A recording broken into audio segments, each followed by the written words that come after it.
Chapter 24. The Advocate. As Queequeg and I are now fairly embarked in this business of whaling, and as this business of whaling has somehow come to be regarded among landsmen as a rather unpoetical and disreputable pursuit, therefore I am all anxiety to convince ye landsmen, of the injustice hereby done to us hunters of whales. In the first place, it may be deemed almost superfluous to establish the fact that among people at large, the business of whaling is not accounted on a level with what are called the liberal professions. If a stranger were introduced into any miscellaneous metropolitan society, it would but slightly advance the general opinion of his merits were he presented to the company as a harpooner, say, and if in emulation of the naval officers he should append the initials SWF, sperm whale fishery, to his visiting card. Such a procedure would be deemed preeminently presuming and ridiculous. Doubtless one leading reason why the world declines honoring us whalemen is this. They think that, at best, our vocation amounts to a butchering sort of business, and that when actively engaged therein, we are surrounded by all manner of defilements. Butchers we are, that is true, but butchers also, and butchers of the bloodiest badge have been all martial commanders whom the world invariably delights to honor. And as for the matter of the alleged uncleanliness of our business, ye shall soon be initiated into certain facts hitherto pretty generally unknown, and which, upon the whole, will triumphantly plant the sperm whale ship at least among the cleanliest things of this tidy earth. But even granting the charge in question to be true, what disordered slippery decks of a whale ship are comparable to the unspeakable carrion of those battlefields from which so many soldiers return to drink in all ladies' plaudits? And if the idea of peril so much enhances the popular conceit of the soldier's profession, let me assure ye that many a veteran who has freely marched up to a battery would quickly recoil at the apparition of the sperm whale's vast tail, fanning into eddies the air over his head. For what are the comprehensible terrors of man compared with the interlinked terrors and wonders of God? But, though the world scouts at us whale hunters, yet does it unwittingly pay us the profoundest homage, yea, and all-abounding adoration, for almost all the tapers, lamps, and candles that burn round the globe, burn, as before so many shrines, to our glory. But look at this matter in other lights, weigh it in all sorts of scales, see what we whalemen are, and have been. Why did the Dutch in De Witt's time have admirals of their whaling fleets?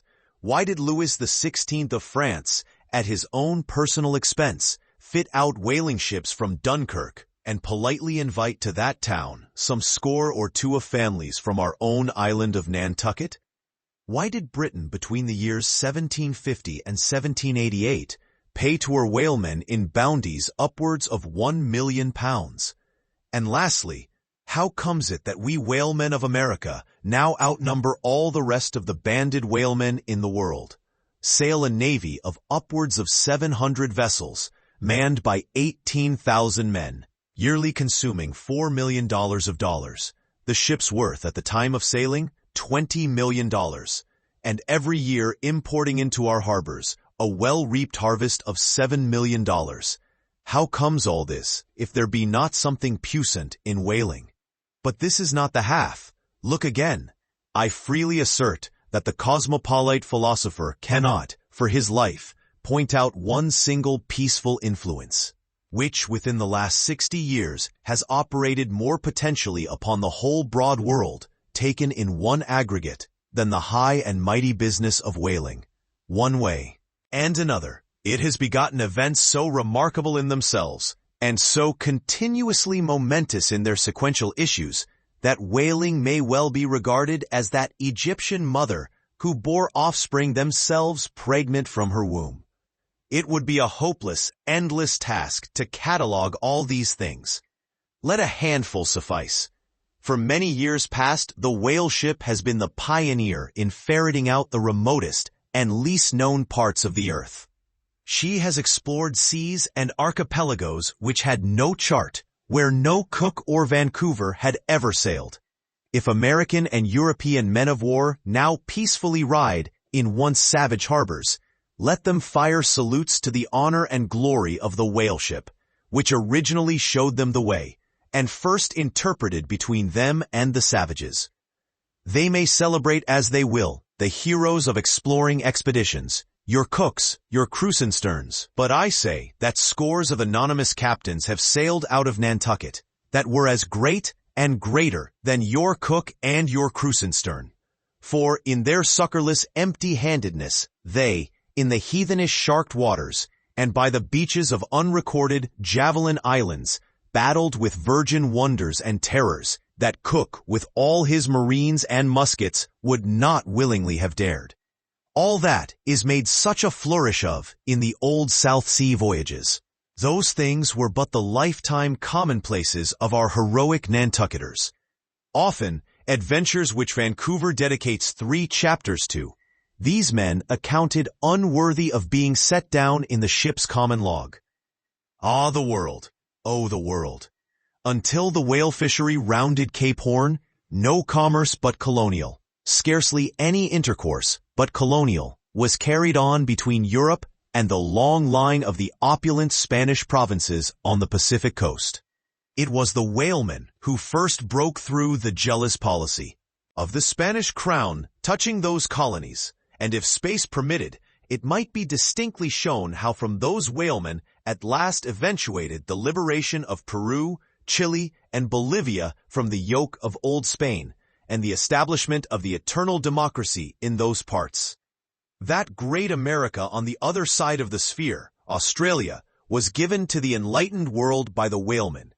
After its first blunder-born discovery by a Dutchman, all other ships long shunned those shores as pestiferously barbarous. But the whale ship touched there. The whale ship is the true mother of that now mighty colony. Moreover, in the infancy of the first Australian settlement, the emigrants were several times saved from starvation by the benevolent biscuit of the whale ship luckily dropping an anchor in their waters. The uncounted isles of all Polynesia confess the same truth, and do commercial homage to the whale ship that cleared the way for the missionary and the merchant, and in many cases carried the primitive missionaries to their first destinations. If that double-bolted land, Japan, is ever to become hospitable, it is the whale ship alone to whom the credit will be due. For already she's on the threshold.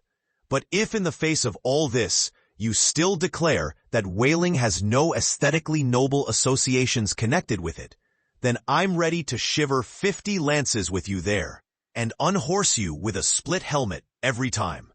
The whale has no famous author, and whaling no famous chronicler, you will say. The whale, no famous author, and whaling, no famous chronicler? Who wrote the first account of our Leviathan? Who but mighty Job? And who composed the first narrative of a whaling voyage? Who but no less a prince than Alfred the Great, who with his own royal pen took down the words from Other, the Norwegian whale hunter of those times? And who pronounced our glowing eulogy in Parliament? Who but Edmund Burke? True enough, but then whalemen themselves are poor devils. They have no good blood in their veins. No good blood in their veins? They have something better than royal blood there. The grandmother of Benjamin Franklin was Mary Morrell, afterwards by marriage Mary Folger, one of the old settlers of Nantucket, and the ancestress to a long line of Folgers and harpooneers, all kith and kin to noble Benjamin, this day darting the barbed iron from one side of the world to the other. Good again, but then all confess that somehow whaling is not respectable. Whaling not respectable? Whaling is imperial. By Old English statutory law, the whale is declared a royal fish. That's only nominal. The whale himself has never figured in any grand, imposing way. The whale never figured in any grand, imposing way? In one of the mighty triumphs given to a Roman general upon his entering the world's capital, the bones of the whale, brought all the way from the Syrian coast, were the most conspicuous object in the symboled procession. See subsequent chapters for something more on this head. Grant it, since you cite it, but say what you will, there is no real dignity in whaling. No dignity in whaling? The dignity of our calling the very heavens attest. Cetus is a constellation in the south. No more. Drive down your hat in presence of the Tsar, and take it off to Queequeg. No more. I know a man that in his lifetime has taken 350 whales. I account that man more honorable than that great captain of antiquity, who boasted of taking as many walled towns. And as for me, if by any possibility there be any as yet undiscovered prime thing in me, if I shall ever deserve any real repute in that small but high-hushed world which I might not be unreasonably ambitious of, if hereafter I shall do anything that, upon the whole, a man might rather have done than to have left undone, if at my death my executors, or more properly my creditors, find any precious MSS in my desk, then here I prospectively ascribe all the honor and the glory to whaling. For a whale ship was my Yale College and my Harvard.